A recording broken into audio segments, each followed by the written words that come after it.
Hey everyone, welcome to the video. Going to my cheat sheet for today's MLB main slate for today on DraftKings. As always on Sunday, we have a nice early main slate, so I'm looking forward to breaking that down. So anyway, before we continue, if you could leave a like, subscribe to the channel, I'd really appreciate that. You can also find me on Twitter at ChrisPinell16. And if you want access to my entire MLB model, it's what I use to put together my cheat sheet every single day. I've been updating the whole thing since earlier in the season, so I've been adding on new stuff. I've been updating the way I do projections, weighing different factors like Vegas, batting order for the hitters, what pitchers they're facing, their splits and whatnot. So I've been doing all that, and I've been very happy with it. It's been very accurate. It's what I use to put together my cheat sheet. So if you guys have liked the cheat sheet, it's all coming from that. So if you want, I tend to not put numbers in the cheat sheet to keep it simple, because I know, probably half of you don't really care about the numbers. You just want to see who I like, which I totally understand. I don't blame you at all. But if you want to get a little bit more analytical and maybe even find some of your own plays that you like, because I don't get every single play right. I mean, no one does. But if you find a guy that you like and I missed him, I mean, that's what it's there for. I don't give out lineups. I give you all the tools you need to put together your own lineups, which, it's what I prefer for you guys to do anyway. I don't really like when people give out lineups too much. I mean, I understand it in a sense, but not something I'm a big fan of. But yeah, so if you want to access that, hit the link in the description below. It'll take you to my Patreon page, which I do it every single time. It's in the link. You guys know what it looks like by now. And we're going to do a quick example of what that looks like here soon. But anyway, let's get into the main sheet. Anyway, I feel like, I don't know about you guys, but I feel like I've played the same exact lineup 3 or 4 days in a row now. I played Kipnis at second, Ramirez at third, Lindor at short, Trout, Ohtani, Upton in the outfield, and it's worked out the past 3 or 4 nights in a row. I've had really great nights. I hope you guys have done that too. I've been kind of trying to push you guys into that same exact lineup construction. I don't know if you guys have done it, but it's been great. Ramirez just, lights out. Lindor lights out. Kipnis just hit a grand slam earlier in the day. That was actually really early in the day. So hope you guys have been doing that well. It's been working out, although that will come to an end today because Trout, Ohtani, and Upton are unfortunately not on the main slate. So that sucks. But we'll make our way through it. So let's talk about spending up at pitcher today. Robbie Ray and Trevor Bauer are my 2 favorite spend ups. And let's just take a quick look at the pitching sheet. So Alex Wood, he doesn't have any data this year because he's been hurt, but he is coming back. So, eventually he'll get data. But let's talk about Robbie Ray first. I like his matchup versus Miami quite a bit. He's 10,800. He's got a 3.8 xFIP, 31% K rate. Thing about it I don't like about him too much is that walk rate, but hey, Trevor Bauer has a 9% walk rate as well. It's just not as high as Robbie Ray, and Robbie Ray's got a better strikeout rate and a better xFIP. So, although, both these pitchers are giving up quite a bit of hard contact and fly balls and high walk rates, so maybe, I know that should sound like it's scaring me, but I love the matchups here for these two guys. So I'm going to look past a couple of those bad numbers there. So let's go to their matchups. And Robbie Ray is facing off versus the Marlins, who, as you can see, overall, they just, they're a very bad team. But versus lefties, they're really bad. Last in team ISO by actually quite a bit on this entire slate. Last in team WOBA and last in team WRC Plus besides Jason Vargas going against the Pittsburgh lefties, which if you guys played Steven Matz, like I hope you did, he threw a complete game shutout versus Pittsburgh. So that was awesome. It's always nice when the numbers line up, sometimes all the numbers line up and just everything goes south. It's really nice when everything lines up. So yeah, all the numbers line up for Robbie Ray. It looks like he should have a really good game. I do have quite a bit of interest in him. The Marlins don't strike out a ton versus lefties, but it's just a weak overall team, and Robbie Ray's a good strikeout guy. And we're in Miami, so it's a good pitcher's park as well. So there's nothing not to like about Robbie Ray, in my opinion, unless you want to talk about that hard contact rate and high walk rate. But no one is perfect on this slate. Steven Strasburg's close to it, but he's playing against the Dodgers, so that's what's not perfect. Then Trevor Bauer, 4.24 xFIP, 28% K rate. Everything just lines up. It's a good matchup versus the Royals, who are just a soft team overall. There's a couple bats that may be giving me some slight concerns, but Trevor Bauer's a good pitcher. He's had a good run recently, so I don't mind going with him. He pitches really deep into the games, which makes him safe, and he's a very heavy favorite as the Indians. I forget the exact money line because I don't have it out on my sheet yet, but I was looking at some other sites, and it's pretty substantial, so do like Trevor Bauer quite a bit. And then at SP2, I'm looking at Kyle Gibson and Jason Vargas. I want to talk about Kyle Gibson first off, 7,700. He's coming in as a big favorite. I like guys that are big favorites because, they're good chance that they get the win, which boosts their floor. They get that 4-point win. And yeah, he's facing off versus Covey, who I think the Twins just annihilate, really. And the White Sox are striking out 26% of the time to righties. And earlier in the season, Kyle Gibson got 31 points versus the White Sox. Now, that was a long time ago, but I do like this matchup for Gibson. He's pretty cheap. And he has shown upside this season, although he has kind of faltered recently. But don't mind going back there. And then Jason Vargas, 6,700. This is really just picking against Pittsburgh lefties. Matches through a complete game shutout versus the Pirates. And their numbers are just overall really bad versus lefties. They have the worst WRC plus in the league versus them. And Vargas threw an absolute gem last time out versus in a much tougher matchup versus the Padres as a lefty, because the Padres are pretty good versus lefties. And Jason Vargas, he's had a pretty decent season, so I don't mind going with Vargas. Save about you save exactly $1,000 salary going with him, and I do think he's a very viable option. Then at catcher, we have Jason Castro at 4,100. Twins are my favorite stack of the night. I know I've been on the Indians, but they're better versus right-handed pitching, so the Castro and the Twins actually get my top spot for stacks today. Castro's been really good versus right-handed pitching, and I do expect the Twins to rebound and tee off here.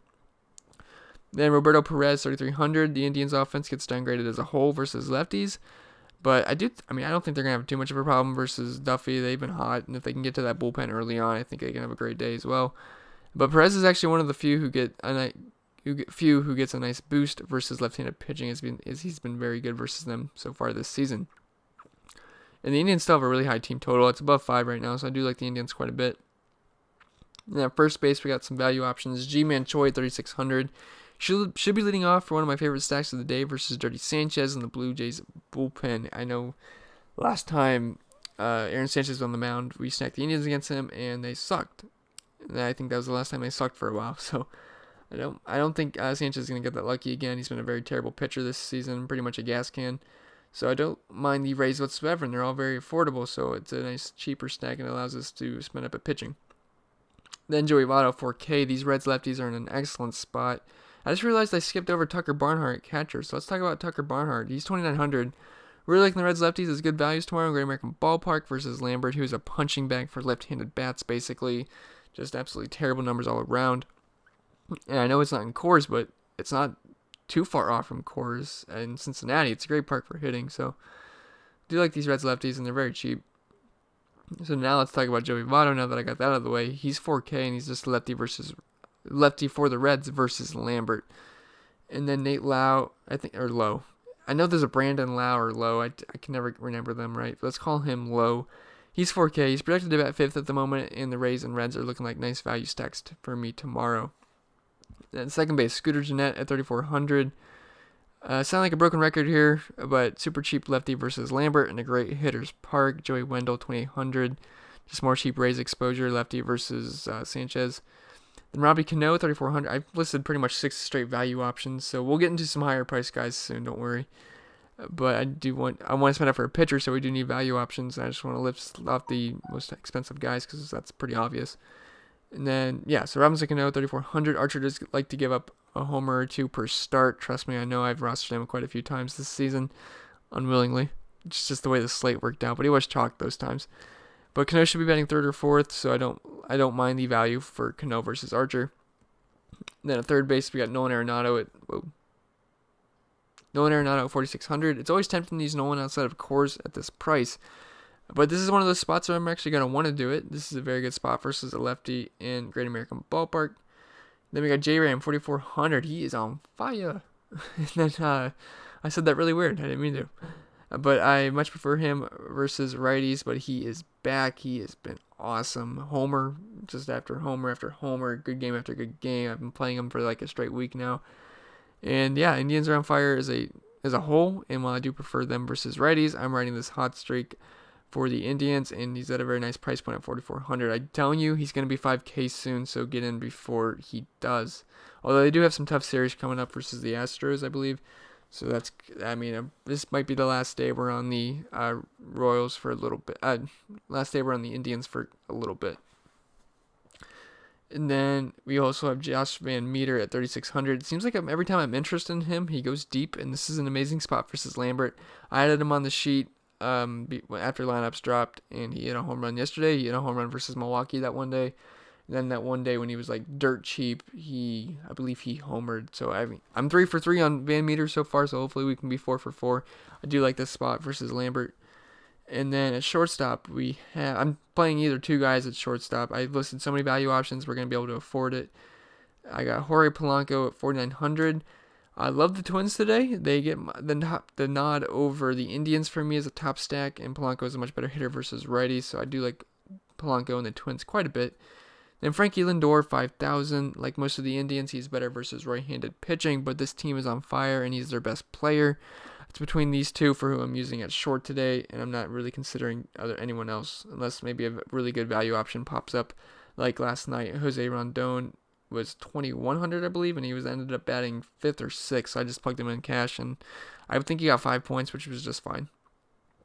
Then in the high-end outfield, we got Max Kepler at 5,300. He's the GOAT, you guys know. I play him probably more than anybody does, and this is a spot I will be all over Kepler in leading off versus Covey. This is a smash spot for him. He's a core play for me. I'm hoping we're going to be able to afford him. I haven't completely tried to make lineups yet, but I'm thinking it should be doable with the guys I've listed. I do have interest in, so I wouldn't mind building around him tomorrow. And then Nelson Cruz for the 800. I don't like the price tag, to be honest, but he's been on fire, and I prefer him versus lefties. But I don't want to leave him off of full stacks, and he's just hot. I mean, I have no problem playing 3 Twins in the outfield position if you can afford it. And Eddie Rosario, 4,900, is the other part of the Twins outfield. Just love all their spots, and he's their best price one, though, and he should be batting cleanup. And at 4,900, I don't mind that whatsoever. And then in the mid-range outfield, we got Austin Meadows and Tommy Pham. They're both mid 4K. I like this race stack, especially for the prices. I think I said that earlier, but Pham and Meadows both hit righties quite well, and it's a park boost in Toronto for these guys. And then Michael Brantley at 4,800. By rule of law on this channel, he's on the sheet. Hudson has major splits to lefties, and Brantley hits righties very well. He's got an elite contact rate, so I don't mind going with Michael Brantley whatsoever. And then we also have Ryan Braun, Lorenzo Cain, and Kyle Schwarber all in good spots. They're mid 4K. And I know I listed 3 guys in one spot. I don't usually do that, but this is a trio I don't want to leave off on my sheet. They're all in pretty good spots, and they're in good platoon splits, as Braun and Cain both hit lefties very well, and Schwarber leading off versus a low strikeout guy in Davies makes quite a bit of sense. And then in the value outfield, we got Jordan Luplow at 4K. He's one of the top plays on the slate for me, as he's a lefty killer. I always play him versus lefties. He's always decently priced, and he should be batting cleanup, so he makes quite a bit of sense. And then Marwin Gonzalez at 3,900. He's a cheap piece of that twin stack, so I don't mind using him. And then Josh Van Meter at 3,600. We already talked about him. I really like that spot for him and that price tag. And then Jesse Winker at 4,100. I'm assuming he's going to be leading off as a lefty versus Lambert, so if he does, I do like that full Reds lefty stack quite a bit. And then in the top stacks and core plays for me, I got Trevor Bauer or Robbie Ray. I'm spending up for one of them. I'm not completely sure which one yet, but I do like the spots for both of them, and I wouldn't fault you for using either. Then at first base, Choi or Votto. They're just too good of values for me to pass up at first base, and they're both part of stacks I do really like tomorrow. Then I got Jordan Luplow in the outfield, and then Max Kepler is my spend up option that I'm really looking to spend up on tomorrow versus Dylan Covey. And then the top stacks for me are going to be the Twins, the Reds lefties, the Indians, and the Rays tomorrow. Anyway, guys, that's all I got for the video. Remember to leave a like, subscribe to the channel. I really appreciate that. You can also find me on Twitter at CrispinL16. And like I said, if you want access to my model, hit the link in the description below. I do some extra stuff on there as well, like my Slack chat too. So anyway, I'll leave you with that. I wish you guys the best of luck tomorrow. And yeah, have a good weekend.